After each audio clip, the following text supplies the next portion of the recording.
Bueno, eh, como mencionábamos, la primera parte del estudio del libro del Génesis se conoce como la historia de los orígenes, ¿eh?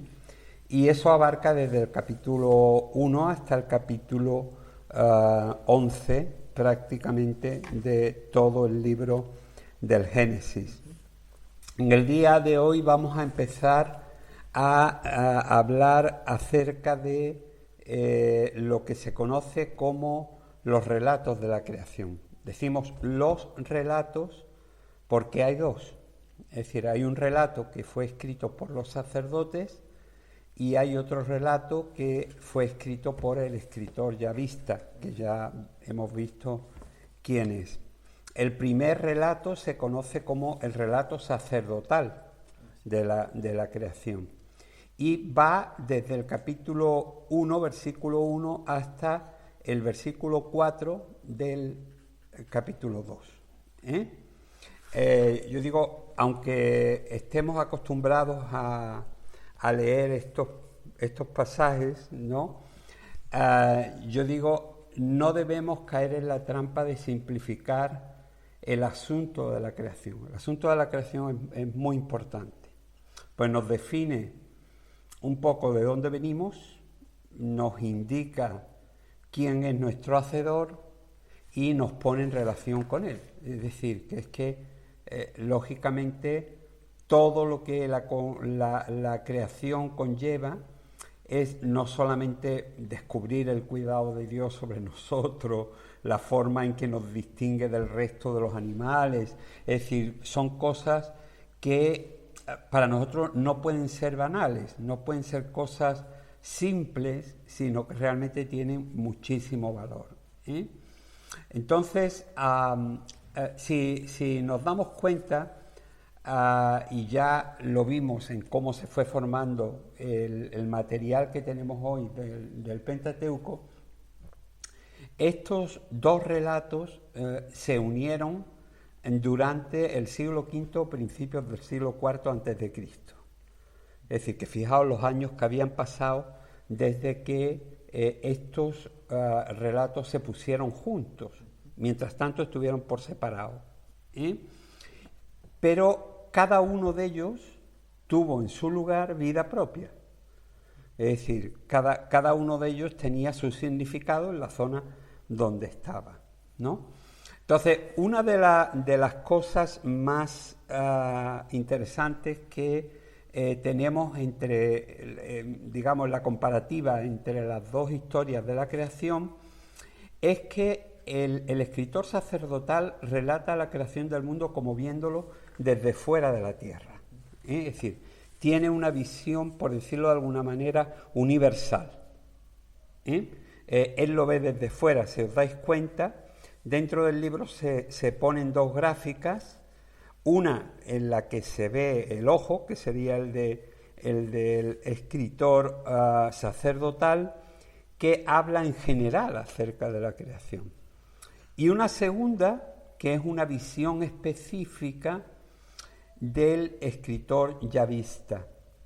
Y esta, digamos, es como si fuésemos acercando un zoom de una imagen, ¿no? Es decir, habéis visto cuando se ve a vista de pájaro, se ve la Tierra y luego desde la Tierra se sigue acercando la cámara y se ve América, y luego de América se llega a Nueva York, pongamos por caso, ¿no? Bueno, pues esto es prácticamente lo que hace el escritor yavista. Él se centra en un trozo de tierra que está entre los ríos Tigris y Éufrates, que es el lugar en el que se cree que estaba el huerto de Edén. Es decir, el huerto de Edén, que en persa se le llamó paraíso, porque el nombre griego el nombre persa para un jardín bien cuidado era un paraíso, era, digamos, en determinadas culturas, especialmente las semíticas, estaba situado en un espacio verde que estaba muy bien regado. Era en la llanura mesopotámica, pero en la confluencia o por donde los regaban dos ríos. La Biblia habla luego de más ríos, ya lo veremos, pero en principio los otros eran afluentes. Los dos ríos principales eran el Tigris y el Éufrates, ¿no?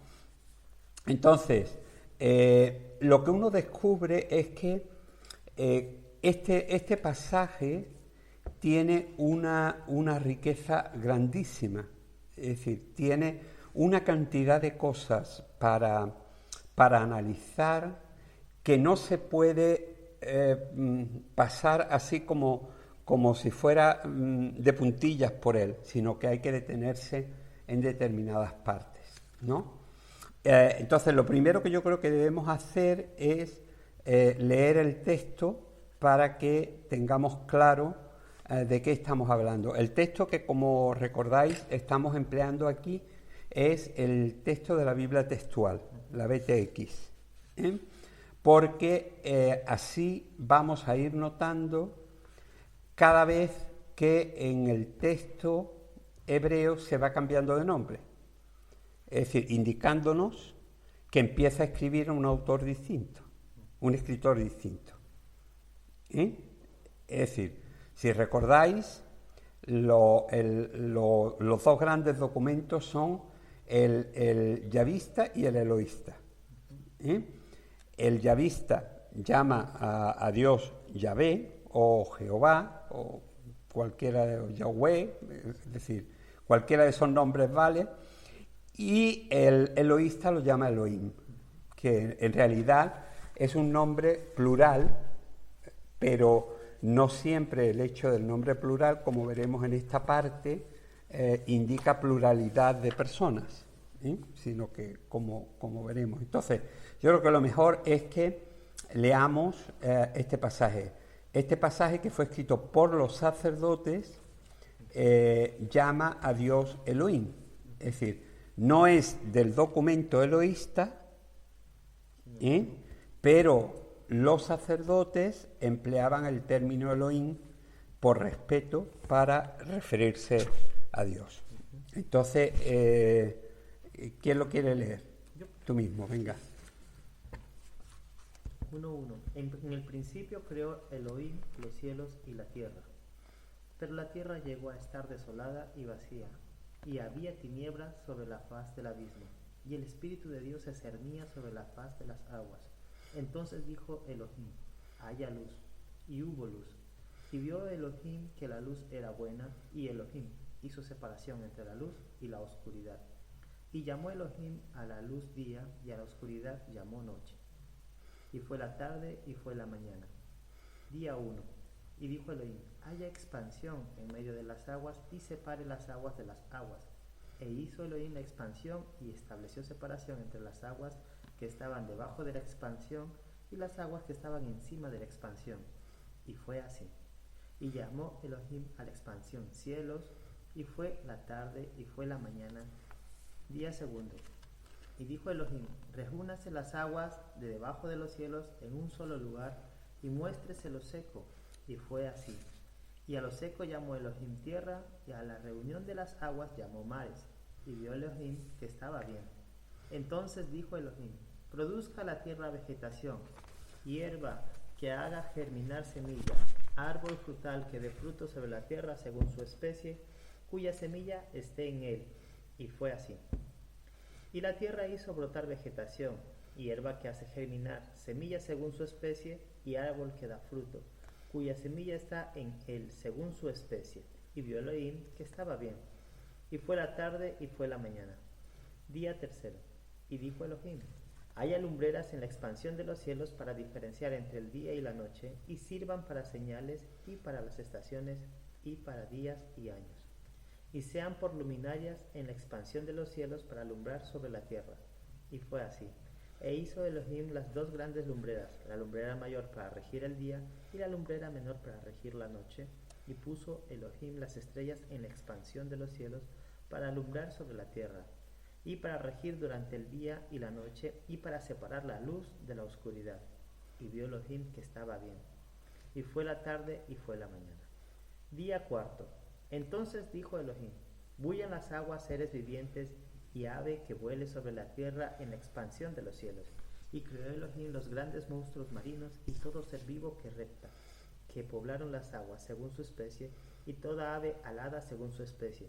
Y vio Elohim que estaba bien. Y Elohim los bendijo diciendo: fructificad y multiplicaos, llenad las aguas en los mares, y multiplíquese el ave en la tierra. Y fue la tarde y fue la mañana. Día quinto. Entonces dijo Elohim: produzca la tierra seres vivientes según su especie, ganado, reptiles y bestias de la tierra según su especie. Y fue así. E hizo Elohim las bestias de la tierra según su especie, y el ganado según su especie, y todo reptil del suelo según su especie. Y vio Elohim que estaba bien. Entonces dijo Elohim: hagamos al hombre a nuestra imagen, conforme a nuestra semejanza, y ejerzan dominio sobre los peces del mar, sobre las aves de los cielos, sobre el ganado, sobre toda la tierra, y sobre todo reptil que repta sobre la tierra. Y creó Elohim al hombre a imagen de Elohim lo creó, macho y hembra los creó. Luego Elohim los bendijo y les dijo, Elohim: fructificad y multiplicaos, llenad la tierra y sojuzgadla, dominad sobre los peces del mar y las aves de los cielos, y sobre todo ser vivo que se mueve sobre la tierra. Y dijo Elohim: he aquí os he dado toda hierba que produce semilla, que está sobre la faz de toda la tierra, y todo árbol en el que hay fruto y que produce semilla, os será de alimento. Y a toda bestia de la tierra, y a toda ave de los cielos, y a todo lo que repta sobre la tierra, en los cuales hay vida, toda hierba verde les será por alimento. Y fue así. Y vio Elohim todo lo que había hecho, y aquí estaba muy bien. Y fue la tarde y fue la mañana. Día sexto. Así fueron acabados los cielos y la tierra y todo su ejército, y en el séptimo día Elohim acabó su labor que había hecho, y en el día séptimo cesó de toda su labor que había hecho. Y bendijo Elohim el día séptimo y lo santificó, porque en él cesó Elohim de toda su obra que había creado al actuar. Tales son los orígenes de los cielos y la tierra cuando fueron creados. Muy bien. Como decíamos antes, aquí, si nos damos cuenta, la terminología que se emplea para hablar de Dios es Elohim, a lo largo de todo el pasaje. Desde el punto de vista de la estructura de este relato sacerdotal de la creación, tenemos que darnos cuenta que el versículo 1 es un versículo escrito ya después de todo lo que se va a relatar. Es decir, cuando se dice en el principio, o antes de nada, o cuando todavía no existía nada, ¿no? Es decir, se está hablando acerca del proceso de la creación. El proceso de la creación parte del caos. Como vimos en la influencia mesopotámica sobre la cultura hebrea y sobre el texto bíblico, para los babilonios el caos no era una situación, sino que era una criatura, era como un dios. Entonces, aquí el caos es un momento en el que todo se descontrola.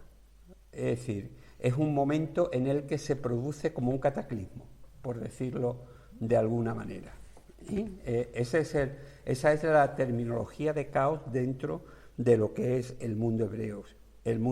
Y si os dais cuenta, el versículo 1 empieza diciendo: en un principio creó Dios, Elohim, los cielos y la tierra. Este es el resumen general de lo que va a contar ahora. Es que suelen utilizarlo como una creación caída.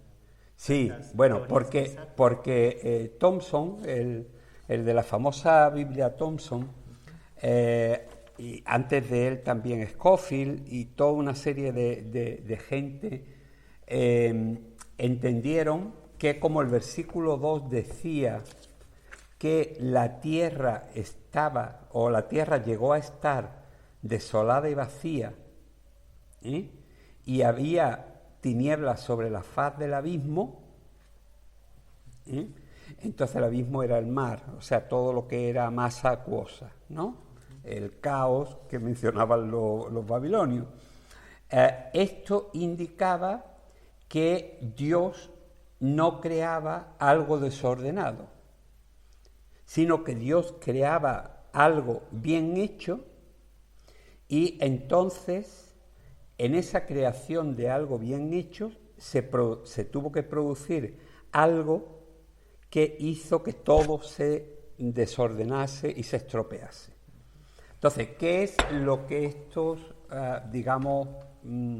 teólogos o estudiosos propusieron? Ellos propusieron que la primera creación fue una creación, del mundo espiritual, pero en el cual ya había, por decirlo de alguna manera, una tierra.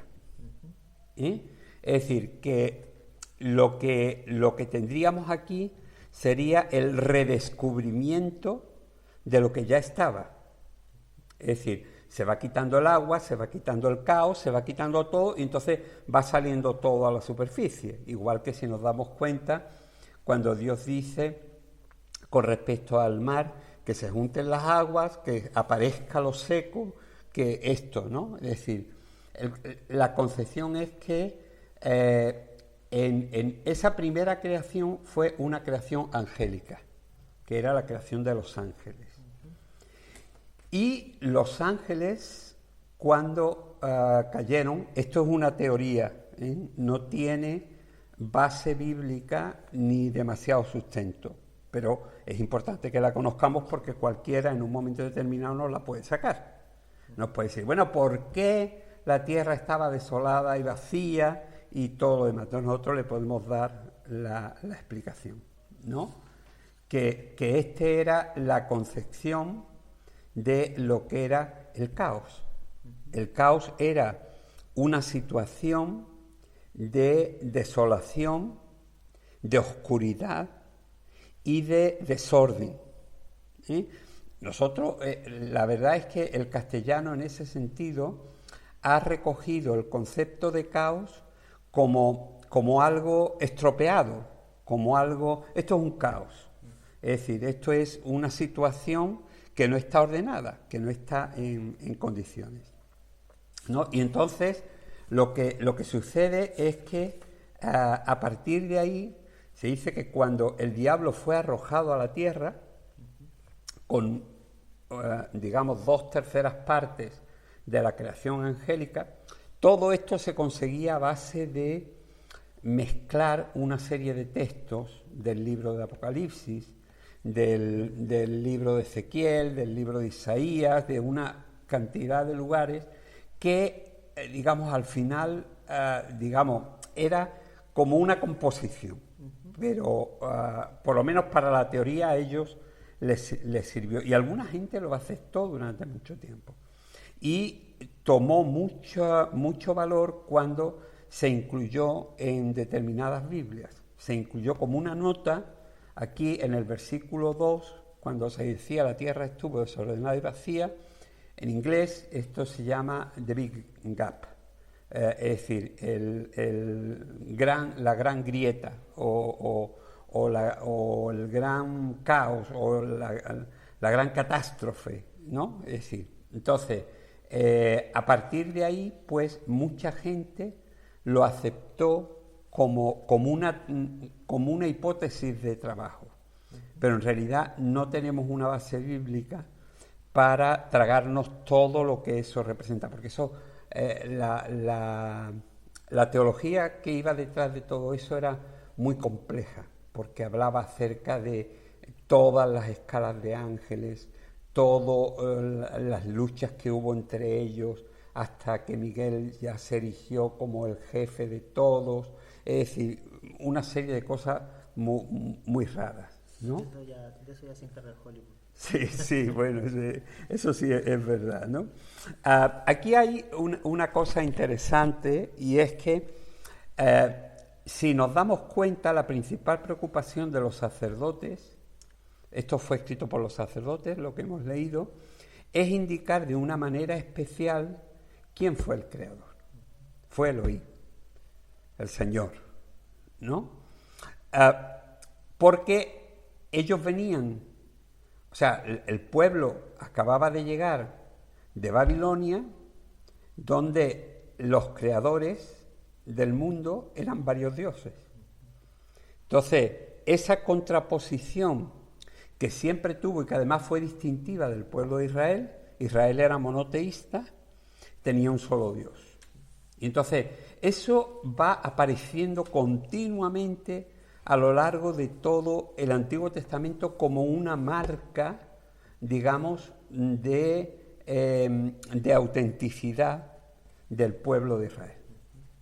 Entonces, cuando ellos vuelven del cautiverio, los sacerdotes que han mantenido su monoteísmo, le tienen que enseñar al pueblo que ha vuelto que no habían varios dioses en la creación, sino que había un solo Dios. Y que ese Dios fue el que lo hizo todo, en principio, solo. Como decía Isaías, repite varias veces aquí que yo creo solo los cielos y la tierra, que yo estoy solo, lo repite en varias ocasiones. Entonces, ahí yo creo que cuando los textos esos hablan de que Dios está solo, lo hace en comparación con otros dioses. Es decir, como diciendo, no había otros dioses conmigo, ¿no? Porque luego veremos que la Biblia nos habla de que Jesús, desde ese mismo principio que se menciona en el capítulo 1, estaba con el Padre. Pero eso ya es entrar un poco en lo que es la explicación teológica de la relación entre el Padre y el Hijo. Pero bueno, de eso también... La Trinidad, ¿no? Y el Espíritu Santo. Sí, bueno, pero el tema de la Trinidad en el Antiguo Testamento es imposible verla.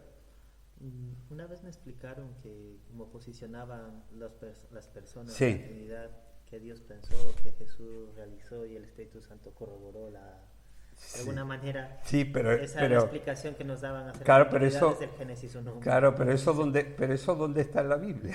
Es decir, como algo tan trascendente como eso, si Dios lo hubiese querido dejar, lo hubiese reflejado claramente como para que por lo menos nos enterásemos de que intervinieron tres personas o tres entes distintos, vamos a llamarlo personas o entes o lo que quiera, tres entes distintos en la creación.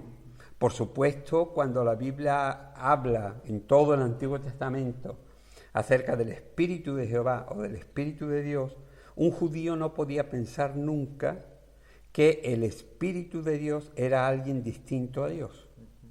Es decir, sino que para ellos decir el Espíritu de Jehová era decir Jehová.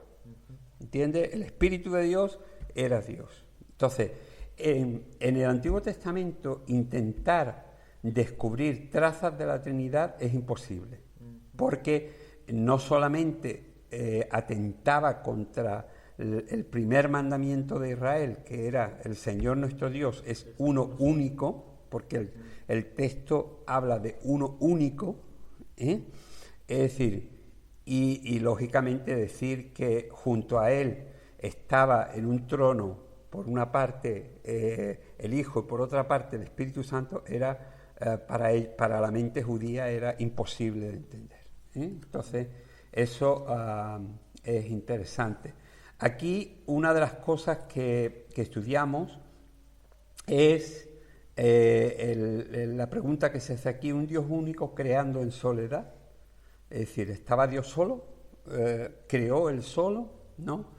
A pesar de que el nombre que se aplica a Dios en este relato sacerdotal, Elohim, es un término hebreo plural que puede ser traducido en castellano por dioses o señores, hay que tener mucho cuidado en emplearlo como un argumento en favor de una pluralidad de seres o personas en Dios.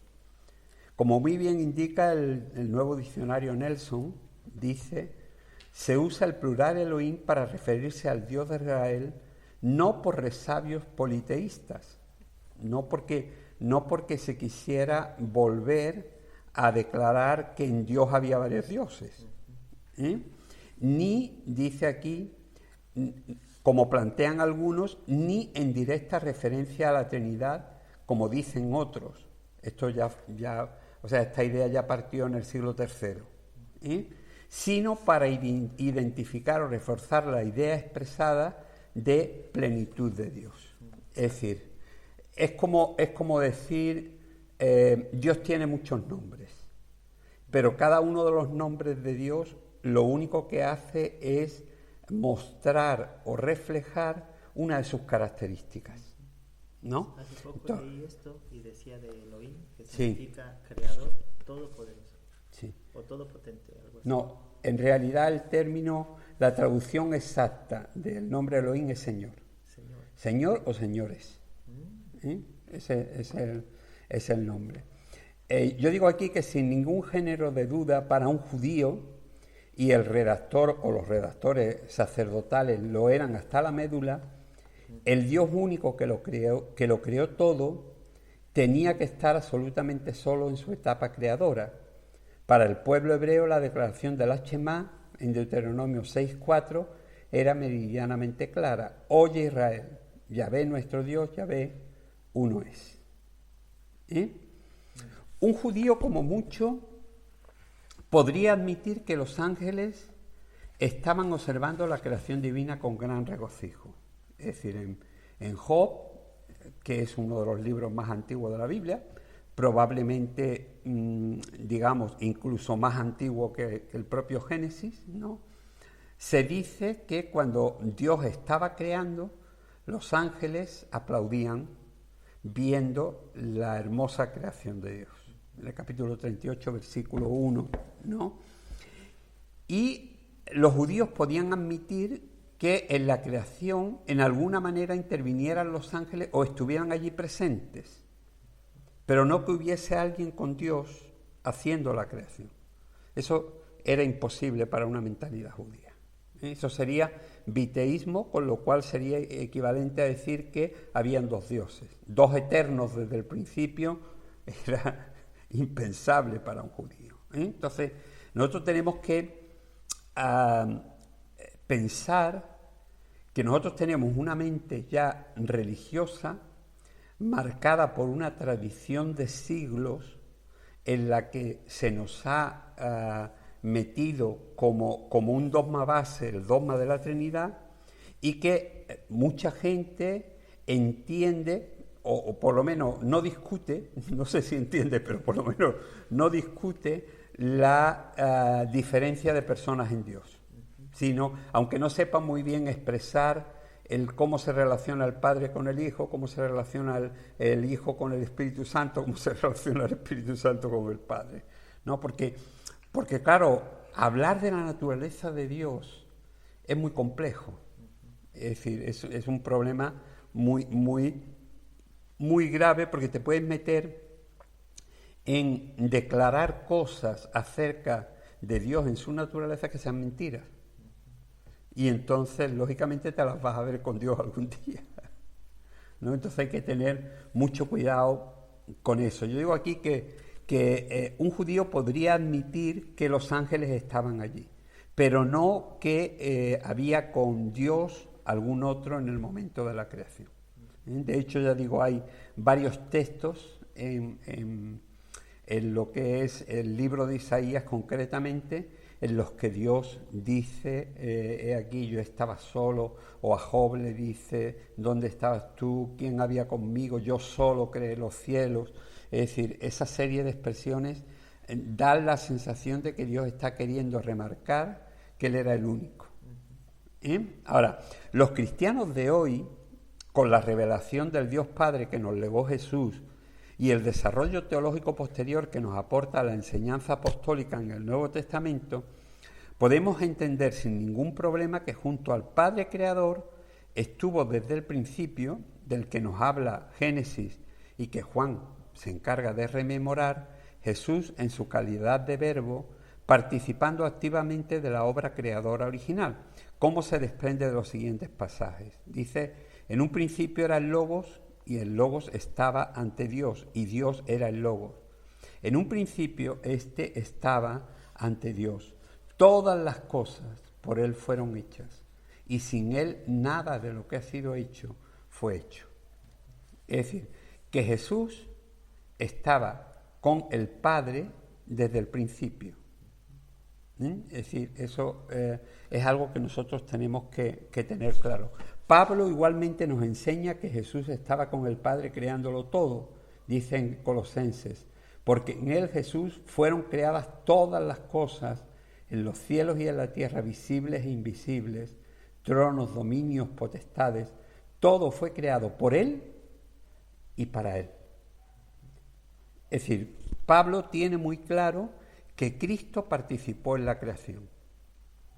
Es decir, que la creación, aunque partiese de lo que era la mente del Padre, es decir, él utilizó a Jesús como el elemento creador, por decirlo de alguna forma, ¿no?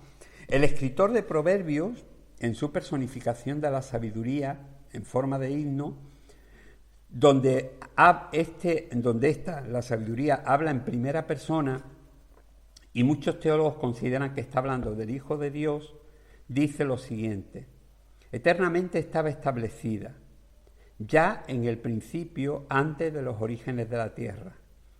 Antes de los abismos yo estaba engendrada, antes que fueran las fuentes de las muchas aguas, antes que los montes fueran fundadas, antes de los collados yo estaba engendrada.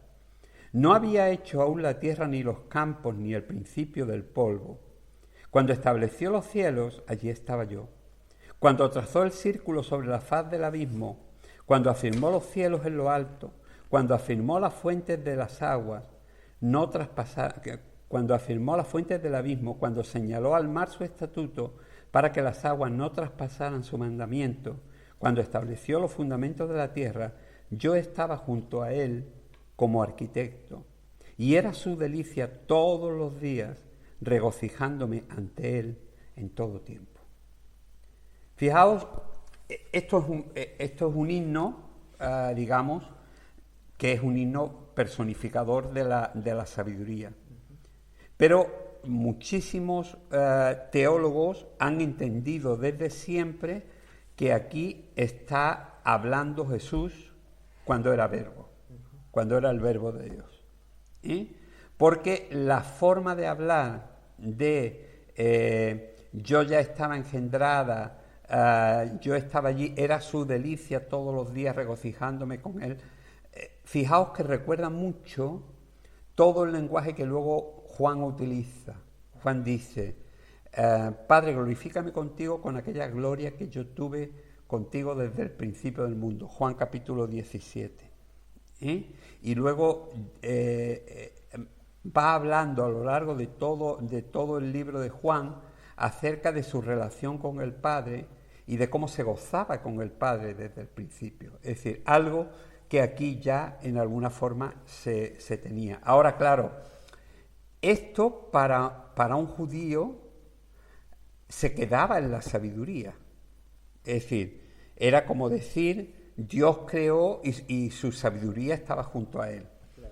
No podían entender que ese que estaba junto a él era al mismo tiempo el Hijo de Dios. No persona, era como que si Dios hablase en tercera persona. Exactamente, ¿no? Entendemos, pero para nosotros que ya tenemos una visión de conjunto de la Biblia y que tenemos una mente más ampliada teológicamente, no nos cuesta trabajo entender que aquí probablemente, no es seguro, como siempre me gusta decir, ya sabéis que siempre me gusta comentar, que es decir, nosotros debemos conocer todos los puntos de vista que hay sobre algo. Y este es otro de los puntos de vista que hay sobre este pasaje. También el escritor de Hebreos, en el prólogo del libro, dice: habiendo Dios hablado en el tiempo antiguo muchas veces y de muchas maneras a los padres por los profetas, en estos postreros días nos habló por el Hijo, a quien constituyó heredero de todas las cosas. Y ahora dice, por el cual también hizo el universo, o a través del cual hizo el universo, quien siendo el resplandor de su gloria y la imagen misma de su ser, y quien sustenta todas las cosas con la palabra de su poder, dice el texto. Es decir, aquí se menciona nuevamente que Jesús tuvo parte en la creación. Así podríamos seguir citando muchos pasajes, como por ejemplo el de Génesis 1:26, cuando Dios emplea la expresión, hagamos al hombre a nuestra imagen, conforme a nuestra semejanza. Es decir, esto podría indicar, ya lo veremos un poco más detalladamente ahora después, pero esto podría indicar que el Padre, en lugar de estar hablando con los ángeles, como dice alguna gente, podría estar hablando con su Hijo. ¿Sí? Porque si no, el ángel no tiene la imagen ni semejanza de Dios, el hombre sí. Entonces, lógicamente, digamos, nosotros somos hechos a la imagen del Hijo de Dios, de Jesús. Entonces, eso es importante que lo entendamos. Un aspecto interesante de este relato de la creación es el concepto de los 7 días, el concepto de semana.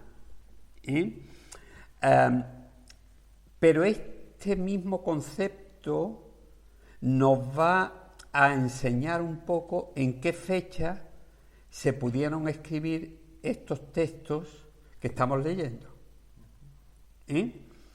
Porque el ser humano desde siempre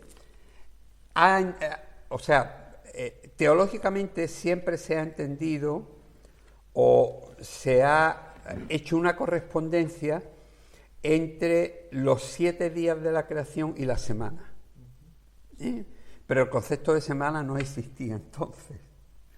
Entonces, eso es muy importante que lo tengamos claro, porque dependiendo de la fecha en que empieza a hablarse de una semana con 7 días y en los cuales, digamos, cada uno de ellos lleva el nombre de un planeta,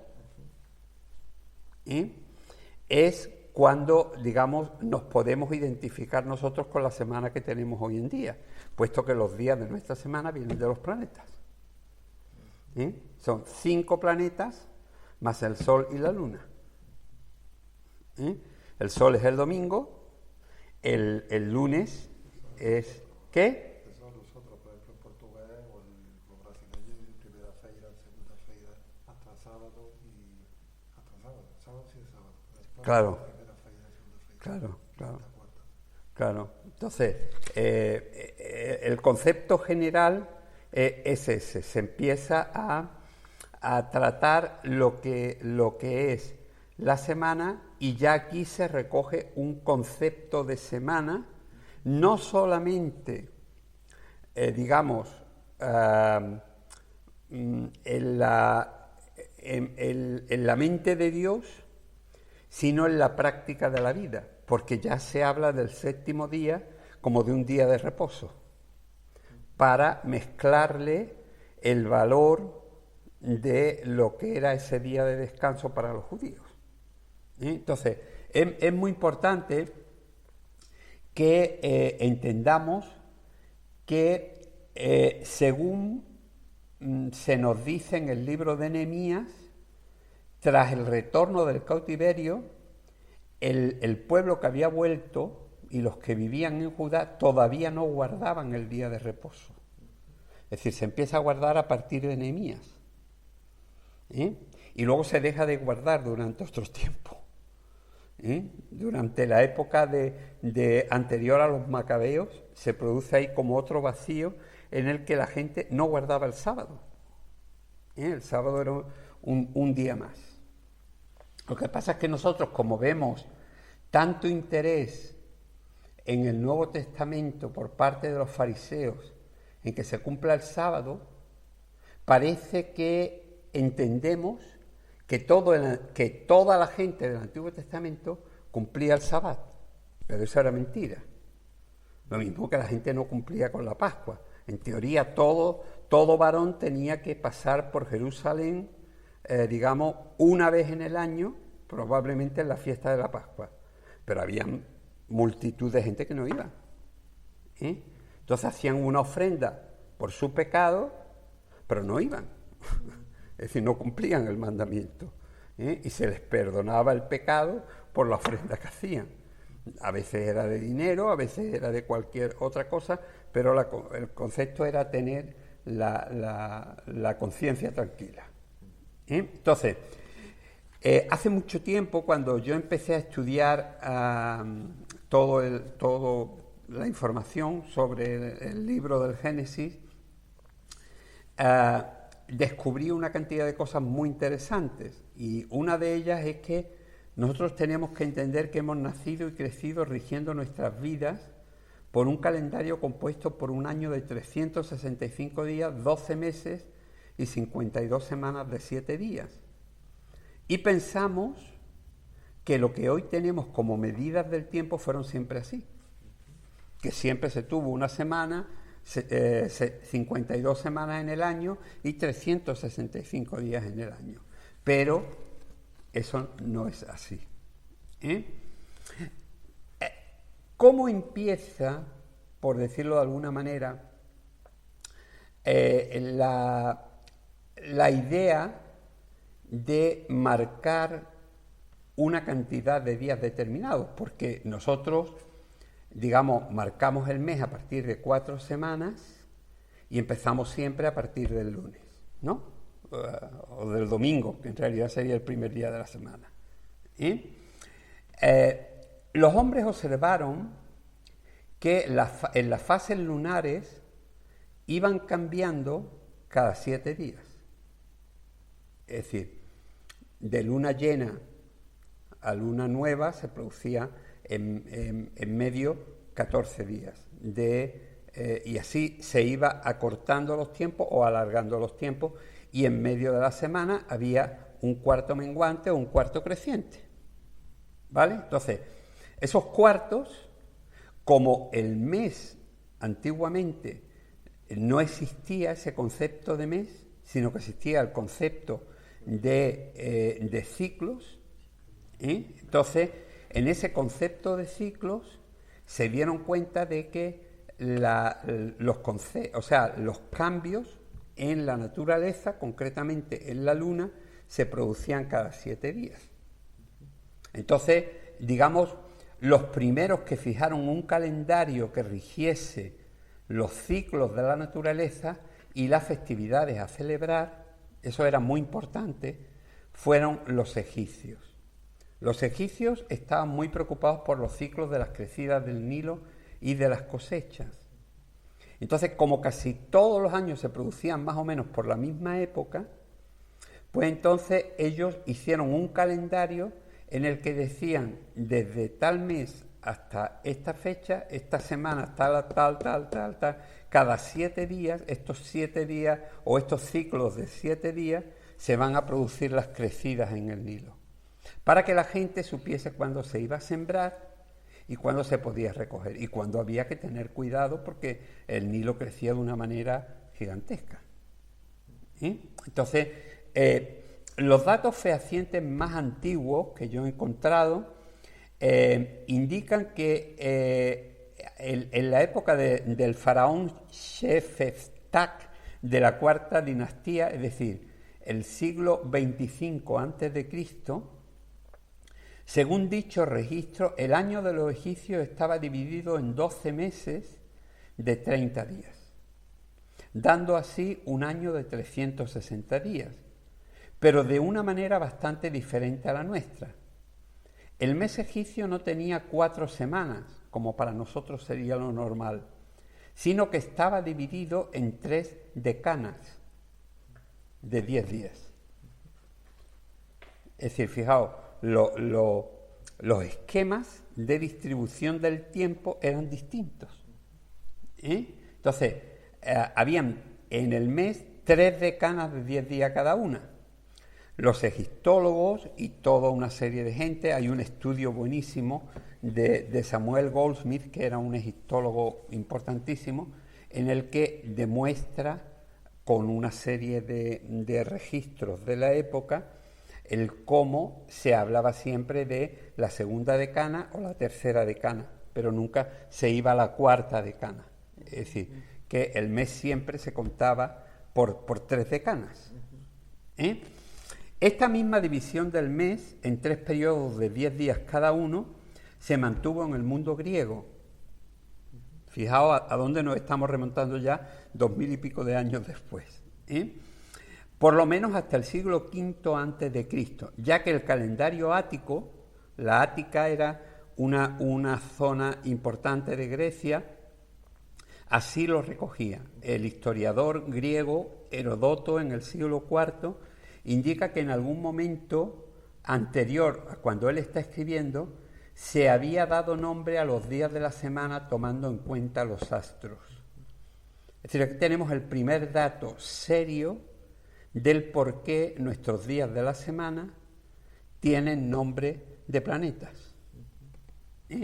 Pero quien más nos acerca a la realidad de la semana de 7 días, con sus nombres muy similares a los nuestros, son los babilonios. El pueblo que precisamente más influyó sobre la cosmovisión hebrea y la escritura del Génesis. Los babilonios eran una cultura muy preocupada por el registro del tiempo. De hecho, se sabe que fueron ellos también los que dividieron la hora en 60 fracciones. Es decir, fijaos el interés que tenían en poder medir el tiempo exactamente. Y eran grandes observadores de todo lo relacionado con los astros. Y tienen el honor de haber sido el pueblo que fijó alrededor del año 600 a.C. tanto la semana de 7 días como los nombres dados a cada uno de ellos. Y vamos a ver las pruebas de esto. Es decir, sabéis que yo cuento en casi todos los escritos algo y luego digo el porqué de ese algo, con el fin de que tengamos claro el por qué estamos metiendo eso ahí, ¿no? Según Fritz Hommel, el ilustre profesor de lenguas semíticas de la Universidad de Múnich de principios del siglo XX, el calendario de Babilonia era un elemento que regía tanto la vida de la nación como todo lo relacionado con el culto a los diferentes dioses, que disponían dentro del año de fechas concretas para la celebración de sus respectivos festivales. Es decir, al principio prácticamente, y eso se ve ya desde el figurat que hacen, la Torre de Babel, ese figurat que hacen, que está dividido en una serie de plantas conforme, o sea, de estratos conforme a los planetas que existen. Ya lo veremos cuando lleguemos ahí. Pero todo eso es muy interesante. Este erudito indica que en la antigüedad más remota el año babilónico constaba de 12 meses de 30 días, a los que se agregaba cada año un periodo de 5 días más, completando así los 365 días anuales que hoy seguimos empleando. Es decir, fijaos, si los babilonios ya eran avanzados. Pero el mes babilonio no estaba dividido en 4 semanas de 7 días, sino en 6 semanas de 5 días. Ya no eran las decanas egipcias, sino que en Babilonia lo que habían eran 6 semanas de 5 días, completando así nuevamente los 30 días. Se partía, en casi todas las culturas se partía de los 30 días. Entonces, esa era la idea. Y por tanto tenían un año con 72 semanas. Que los últimos 5 días sería la semana sabática, por decirlo. La semana probablemente, ¿no? Y este mismo autor apunta que para el tiempo del rey Arsubanipal, el 668 al 627 a.C., la semana ya se computaba como de 7 días. Es decir, que en esa época se produjo el cambio. Un dato más que nos aporta luz sobre el cambio de la semana de 7 días y sus correspondientes nombres nos lo da el descubrimiento de una tablilla de la Akkadé Babilonia, una ciudad muy importante donde se encontraron una cantidad de tablillas gigantescas, ¿no? Esta tablilla está fechada alrededor del año 600 y se recoge que fue en esa época cuando los babilonios, observando los 5 planetas que se movían en el firmamento, Marte, Mercurio, Júpiter, Venus y Saturno, y agregándole el Sol y la Luna, definieron los 7 días de las semanas por sus nombres similares a los que hoy tenemos. ¿Sí? Es decir, lunes para Luna, martes para Marte, y así sucesivamente. Ya hemos mencionado en varias ocasiones la influencia de la cultura babilónica sobre los que volvieron del exilio. Pero existe un testimonio muy interesante de los propios judíos en el Talmud de Jerusalén, que dice que los nombres de los meses judíos vinieron con Israel a través de los repatriados de Babilonia. Este dato es corroborado por Hommel en el mencionado artículo dentro de la Enciclopedia de Religión y Ética de James Askin. Luego, es comprensible que si los judíos que volvieron a Israel después del cautiverio tomaron prestados los nombres de los meses del calendario judío, es seguro que el texto de la Torá, el Pentateuco, que ya asume dichos nombres como propios en el texto hebreo, tuvo necesariamente que ser redactado con posterioridad a la vuelta del cautiverio. Es decir, con posterioridad al año 538 a.C.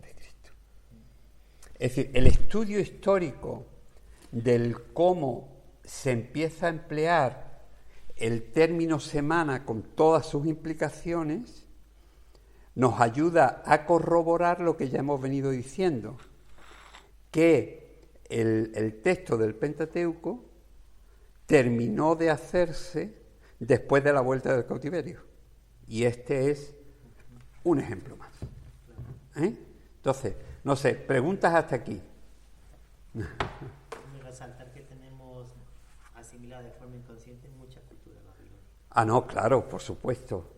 Es decir, mira, la cultura judía asimiló las culturas semíticas y entre ellas la babilónica.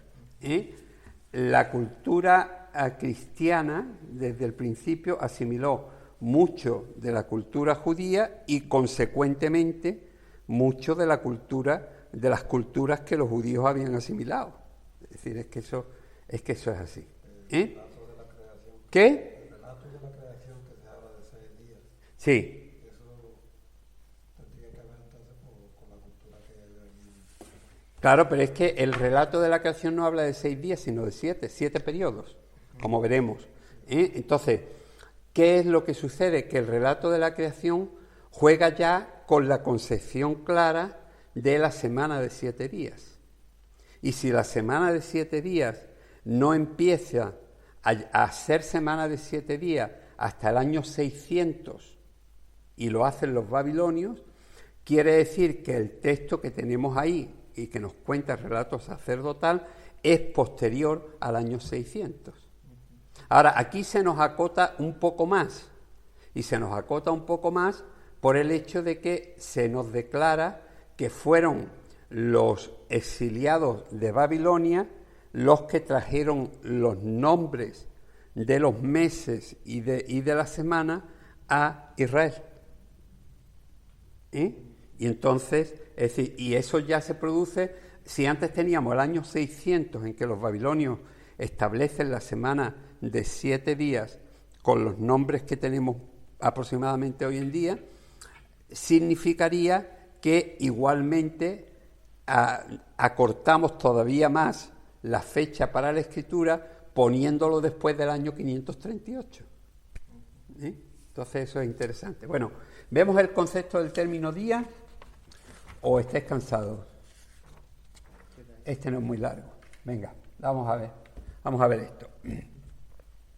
Un tema interesante que ha generado bastante controversia en los círculos de estudio bíblico desde el siglo XIX, estamos en la página 67, es saber si cuando en Génesis 1 se emplea el término hebreo yom, día, el escritor hebreo está hablando de días de 24 horas, porque ello determina la creación en una tierra joven, creada en una semana natural de 168 horas, o por el contrario respaldaría el entendimiento de una tierra vieja, mucho más antigua, creada en varias etapas por Dios, pero sin precisar el alcance de cada una de ellas. Es decir, fijaos que una cosa tan tonta como entender bien qué quiere decir el término día puede marcar toda tu teología. Te puede llevar a pensar, no, es que Dios hizo la tierra en 168 horas, ¿no? O pensar en que Dios hizo la tierra a través de etapas de las cuales no se dice exactamente cuánto duraron. Entonces, digamos de antemano que hoy en día la vasta mayoría de estudiosos de la Biblia excepto un reducto de teólogos bastante adheridos todavía al literalismo bíblico del judaísmo y de corte marcadamente fundamentalista, acepta como válida la segunda postura, que es mucho más fácil de conciliar con los descubrimientos geológicos de los científicos que demuestran que nuestro planeta tiene una antigüedad mucho mayor que la que apuntaría una lectura superficial del libro del Génesis. ¿Por qué? Porque los judíos te dicen que estamos en el año 5000 y pico, desde la creación, ¿no? Es decir, los cristianos fundamentalistas, que especialmente en todo lo que es América y en Latinoamérica, pues creen que la Tierra, o sea, que la humanidad tiene como mucho 6000 años. O sea, más o menos desde la época de la creación, pues más o menos unos 6000 años. Hoy en día, la ciencia, los estudiosos, los geólogos demuestran que la Tierra puede tener millones de años. Aunque muchas veces las dataciones son, digamos, muy a la ligera y te dicen 300 millones de años, ¿no? Pero ellos mismos no saben lo que es la cantidad total. Lo que sí saben, desde luego, es que no son los 5000 años que tendría si tú cuentas los personajes bíblicos y le vas sumando los años que se dice que tenían. Entonces, eso es muy importante. Digo aquí que el ser humano está acostumbrado a medir las cosas según sus criterios, porque su visión es muy corta. No es capaz de ver más allá de sí mismo, de su entorno y de sus circunstancias. Por eso no es extraño que muchos hayan interpretado el día de Génesis 1 con la misma medida que un día de actividad humana. Es decir, es que nosotros estamos acostumbrados al concepto de día que es, pues bueno, desde que nos levantamos hasta que nos acostamos y nos levantamos al día siguiente. Es un día de actividad humana. Entonces, eso mismo se lo aplicamos al concepto día, aunque sea Dios el que esté detrás, ¿no? Y ahí metemos... Claro, metemos la pata escandalosamente, ¿no? Pero el escritor, inspirado por Dios de este relato sacerdotal, está escribiendo desde una perspectiva mucho más amplia, ya que esos días son días de actividad divina, no humana, y su duración no está determinada en el texto, porque el cómputo del tiempo que Dios tiene difiere mucho de los nuestros, dice el Señor. Pues 1000 años delante de tus ojos son como el día de ayer que pasó. No lo dice el Señor, lo dice David. Son como una de las vigilias de la noche. Y también en Job y en Hebreos se dice que Dios mide el tiempo de una manera distinta a la de los seres humanos. Eso es una realidad. De hecho, la forma en que son nombrados estos días, hasta el día sexto, con ordinales, se dice el primer día, el segundo día, el tercer día, el cuarto día, ¿no? Es un indicativo de que el escritor no pretendía hablarnos de una secuencia de 7 días naturales, sino de 6 periodos concretos que tuvieron lugar durante la creación. Una de las más elementales reglas de hermenéutica bíblica establece que si un escritor emplea un término concreto con un determinado sentido en una obra específica, el significado de dicho término a lo largo de dicha obra deberá ser el mismo que en las otras ocasiones. Es decir, si en el libro del Génesis se menciona el término día en algunos momentos como etapas o como, digamos, espacios de tiempo, sin indicar 24 horas, nosotros tendríamos que coger que ese término podría tener esa valoración cada vez que se emplee el término día. Entonces, pues bien, el término Yom día en hebreo, que se emplea en la historia de los orígenes del Génesis, tiene 3 significados muy diferentes dentro del mismo libro. Por ejemplo, uno de ellos es las horas de luz del día, y aquí están los textos en los que se emplea, donde nuestras versiones traducen día por temprano, por pleno día, o es aún muy de día. Un día de 24 horas, Génesis 7:4, 8:4 y otros muchos. Y un periodo indeterminado de tiempo, Génesis 5:2, 15:18, 35:3 o 2:4, donde el día se aplica a toda la creación. Es decir, fijaos, si os dais cuenta, todas las citas que aquí tenemos son del libro del Génesis. ¿Por qué? Porque es en el libro del Génesis donde se emplea el término día y donde la gente piensa que se está hablando solamente de día de 24 horas. Pero dentro del libro del Génesis, el término día se emplea con estos 3 significados distintos. Lo cual quiere decir que cuando se habla de los 7 días de la creación, se puede estar hablando de espacios de tiempo indeterminados. Siguiendo este mismo patrón, la concordancia Strong de hebreo indica que el término hebreo yom, día, es traducido en varias ocasiones dentro del Pentateuco por un largo periodo de tiempo. Génesis 21, 34, 26, os dais cuenta, y también en números. Aquí, como se está hablando del Pentateuco, ya se menciona no solamente Génesis, sino Génesis, y también en números aparecen esto. Si podéis tomaros el trabajo de ver estos textos, os daréis cuenta de que se emplea el término el día como un periodo de tiempo más largo. Cuando en el año 97, un querido pastor muy amigo mío, fue Pedro, el de Zaragoza, me regaló la reseña crítica de la introducción al Antiguo Testamento del conservador Gleason Archer, me sorprendió mucho, pero gratamente, descubrir que este estudioso, considerado como fundamentalista por muchos eruditos más abiertos, tenía sobre el concepto del uso del término hebreo John Día una posición muy cercana a mi postura sobre estos textos. Es decir, me puse a leerlo y dije, bueno, pues este tío piensa exactamente igual que yo y es tan fundamentalista, ¿no? Entonces me sorprendió mucho. Solamente a título de muestra citaré algunas de sus reflexiones. Él dice: John representa una etapa o edad geológica en el proceso creador.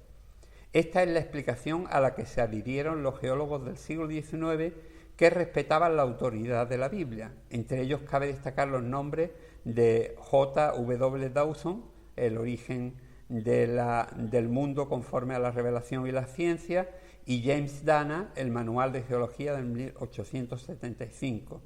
De acuerdo con esta concepción, el vocablo Yom no significa necesariamente un día de 24 horas tomado en sentido literal, sino que simplemente equivale a una etapa. Se ha afirmado a menudo que Yom no podía tener este significado, sino que solamente podía haber implicado un día literal para la mentalidad hebrea según el uso que de la palabra hacían los hebreos. A pesar de ello y sobre la base de la evidencia interna, estoy convencido de que el autor hebreo que escribió el primer capítulo del Génesis no pudo haber intentado que John significara literalmente un día de 24 horas. Y continúa diciendo: en primer lugar, John es utilizado aparentemente en Génesis 2:4 para hacer referencia a todo el proceso creador que acaba de describir. Dice, estos son los orígenes de los cielos y la tierra cuando fueron creados el día que Jehová hizo la tierra y los cielos. Es decir, ahí el término día no puede significar un día de 24 horas, sino un proceso completo que fue más largo. En principio, como mínimo sería de 7 días, es decir, un día serían 7 días, ¿no? Puesto que acaba de describirse, como dice aquí, las etapas de la creación de los cielos y de la tierra, es legítimo inferir aquí que el día debe referirse a todo el proceso, desde el primero al sexto día. Como vemos, yo digo aquí, no solo los teólogos más liberales, los que apuestan porque el término día en Génesis 1 se esté refiriendo a etapas determinadas de tiempo, sino que varios eruditos conservadores, como el que hemos citado, comparten este mismo criterio. Es decir, es importante que tengamos claro que cuando la Biblia dice el primer día, el segundo día y todo lo demás, ya está visto con unos ojos religiosos. y lo que se pretende es llegar a un día de descanso para que el pueblo que no celebraba el día de reposo volviese a celebrarlo. Porque tenía el ejemplo de Dios que el séptimo día descansaba de su trabajo. ¿Os dais cuenta que todo tenía una motivación religiosa? Para darle peso a la tradición. A la tradición y al templo. Es decir, si la gente no descansaba el sábado, el templo no tenía la afluencia de gente, ni la casta sacerdotal vivía de los sacrificios y de todo lo demás que se producía los sábados. El sábado era el día en que la gente iba a ofrecer su sacrificio. Es decir, y pasaba prácticamente el día en el templo, en los alrededores del templo si podía. Entonces, ¿qué era lo que pasaba? Pues que, digamos, había un interés religioso que al mismo tiempo se puede decir que era político, porque la casta sacerdotal era un grupo muy importante sociológico dentro de lo que era Israel en los tiempos de Jesús y después. Entonces es importante que entendamos ahí. Bueno, preguntas sobre lo que hemos visto. Tenemos las cosas claras acerca de un Dios. Literalmente. Sí. Obviamente se ve. Sí. Manipulación. Claro, pero una cosa es lo que la ciencia a toro pasado descubre sobre los textos bíblicos y la manipulación que se ha producido sobre ellos, y otra cosa es el concepto que tenía el escritor cuando escribe ese texto. Cuando Pablo dice toda la Escritura, no está hablando del Nuevo Testamento, porque evidentemente el Nuevo Testamento no estaba escrito, sino de lo que era el texto del Antiguo Testamento. Y yo creo que él incluso se estaba refiriendo más a los textos proféticos que se habían cumplido. Creo, pero no se puede definir porque no lo dice en ninguna parte, aunque él utiliza muchas veces, porque como sabéis, se dijo en tal profeta o se dijo en tal otro, ¿no? Entonces, una cosa es la realidad vista desde nuestro tiempo y otra cosa es la concepción que tenían los escritores, aunque fueran escritores inspirados por Dios, sobre ese texto del que estaban hablando. Entonces, ahí el texto siempre está hablando del Antiguo Testamento. El Nuevo Testamento no estaba todavía hecho. De hecho, por ejemplo, Mateo no se publica prácticamente hasta los años 80 o 90. Y lo único que existía en esa época era Marcos y probablemente un texto hebreo de Mateo, que habría sido probablemente uno de los primeros escritos de todo el Nuevo Testamento. Pero los hechos tampoco estaban todavía completamente registrados, aunque hay quien dice que los hechos se escribieron antes de la destrucción de Jerusalén, pero las últimas investigaciones y el estudio de los especialistas pues dicen que el libro de los Hechos fue escrito entre los años 80 y 90. Entonces, Lucas fue contemporáneo de los... ¿cómo? Lucas fue contemporáneo de los apóstoles.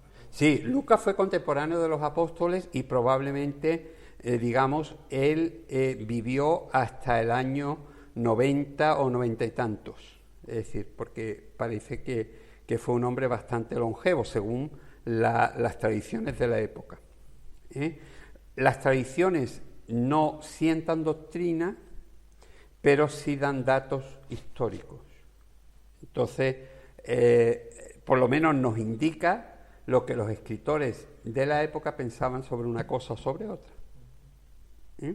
Entonces, lo que quiero decir es que nosotros no podemos hoy en día hacer una declaración de toda la Escritura, usándola para toda la Biblia, cuando sabemos que especialmente en el Antiguo Testamento hay algunas tergiversaciones, pero en el Nuevo Testamento hay muchísimas más, y además están más registradas y más conocidas, y se tienen que descubrir muchas más, porque, es decir, la investigación no ha parado y no va a parar.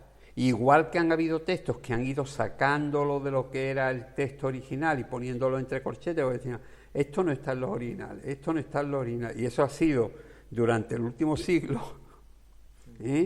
Eso tiene que continuar, porque hay muchas partes que no están en el texto original y que ha sido o bien manipulado o bien interpolado.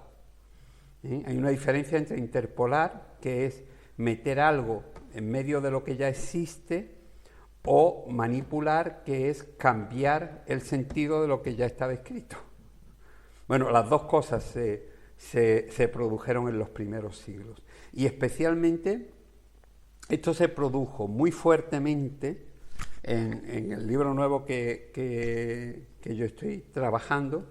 Hay un capítulo completo en el que se trata acerca de las manipulaciones en el texto bíblico del Nuevo Testamento.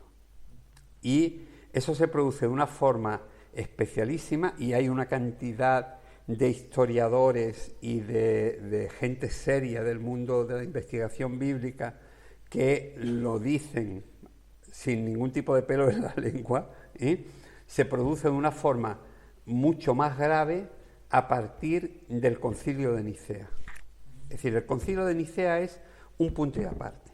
En el Concilio de Nicea se define una doctrina que Constantino pensaba que podía unificar el imperio. Se habían pasado prácticamente un siglo y medio peleándose sobre lo que era la deidad de Cristo y la relación con su Padre, ¿no? Y entonces, aunque el Espíritu Santo prácticamente ni se mencionaba en esa época, solamente se veía como el poder de Dios, pero no se le daba calidad de persona. Entonces, en el Concilio de Nicea se define por primera vez lo que es la Trinidad, aunque se define bien lo que es la relación entre el Padre y el Hijo, pero cuando se llega al Espíritu Santo se dice, y creemos en el Espíritu Santo. Es decir, no hay definición más allá de creer en el Espíritu Santo, pero no se dice que es esto y esto y esto. No. Entonces, ¿qué es lo que sucede? Constantino pensaba que si conseguía que todo el mundo en el imperio creyese lo mismo, el imperio se unificaba. No iban a haber las divisiones que se estaban produciendo, porque él sabía que, es decir, las divisiones dentro de la Iglesia producían divisiones dentro del imperio, porque llegaban a oponerse provincias completas unas con otras, y en este campo por asuntos religiosos. Entonces él convoca al Concilio de Nicea para, digamos, unificar el imperio que se estaba dividiendo por causa de las doctrinas que en esa época se llamaban heréticas, de los arrianos y de los sabelianos. Entonces, lógicamente, todo eso es un proceso que lleva a que la Iglesia diga, bueno, una vez que termina el Concilio de Nicea, vamos a hacer 50 copias de todo el Nuevo Testamento.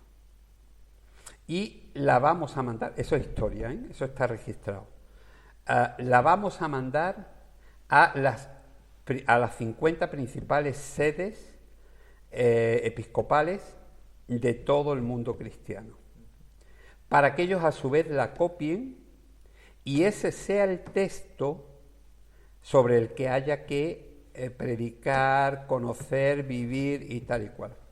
Y entonces el texto que se entrega es un texto absolutamente manipulado en muchísimas partes. Esas 50 copias. Y ese Nuevo Testamento que se publicó, que se escribió ahí, era con los libros que tenemos, aparte de las manipulaciones, aparte eran los mismos libros y Sí, eran los mismos libros. Es decir, en esa época eran los mismos libros.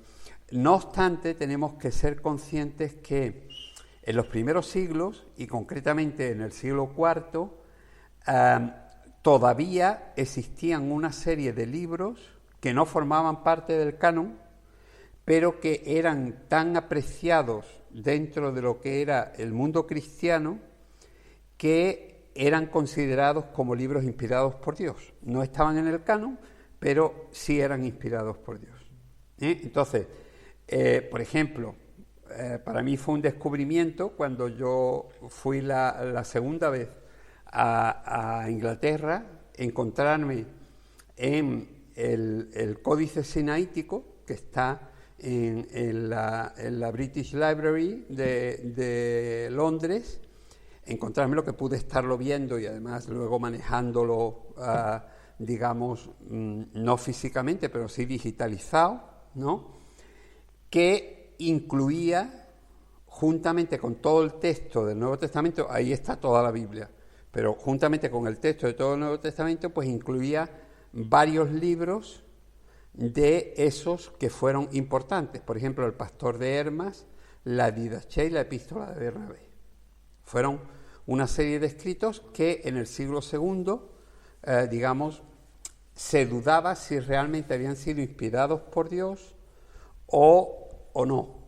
Unos decían que eran buenos para su lectura y que se debían de leer aunque no fueran inspirados, y otros lo ponían directamente como esto no es apostólico, y como no es apostólico, pues no hay que tenerlo como inspirado, sino como apócrifo. Entonces, claro, pero es que el estudio histórico de todos los aspectos de la investigación bíblica nos ayuda mucho a situarnos objetivamente en el valor de los textos. ¿Entiendes? Entonces, a veces tenemos que tener mucho cuidado a la hora de hacer declaraciones que siempre hemos escuchado. Porque muchas veces esas declaraciones que siempre hemos escuchado, dependiendo en qué foros, puede entenderse o puede que la gente diga de ti, tío, todavía estás así, que incultito eres, no estás preparado en absoluto, ¿entiendes? Entonces hay que tener mucho cuidado a la hora. También hay que saber en qué foros se pueden tratar determinadas cosas. Es decir, por ejemplo, aquí podemos hablar de una serie de cosas a un nivel que en un culto abierto no se puede. ¿Por qué? Pues porque la gente no tiene un nivel de entendimiento como para captar los pormenores de por dónde va la investigación bíblica hoy. ¿Entiendes? Entonces, lógicamente, para hacerles daño es mejor dejarlos en su ignorancia. Yo digo siempre, yo a veces me encuentro con gente, yo voy a muchas partes a predicar y escucho a muchos predicadores, y a veces escucho a alguien de decir barbaridades y me hierve la sangre por dentro. Y tengo el deseo de terminar la reunión, irme para él y decirle, pero mira, tú te estás dando cuenta de lo que estás diciendo. Si este texto, por ejemplo, no está en el texto original o cualquier cosa, que estás basando toda tu teología y todo el entendimiento de cómo el cristiano tiene que vivir en algo que ni Jesús dijo ni los apóstoles dijeron. ¿Entiendes? Pero claro, yo digo, bueno, ¿y eso qué? Es decir, ¿eso qué va a producir?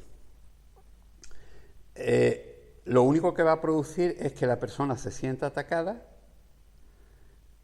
me voy a crear un enemigo y no voy a tener tiempo suficiente, porque yo me tengo que marchar, no voy a tener tiempo suficiente como para explicarle el por qué yo pienso esa serie de cosas y las bases que hay históricamente para mostrarle eso.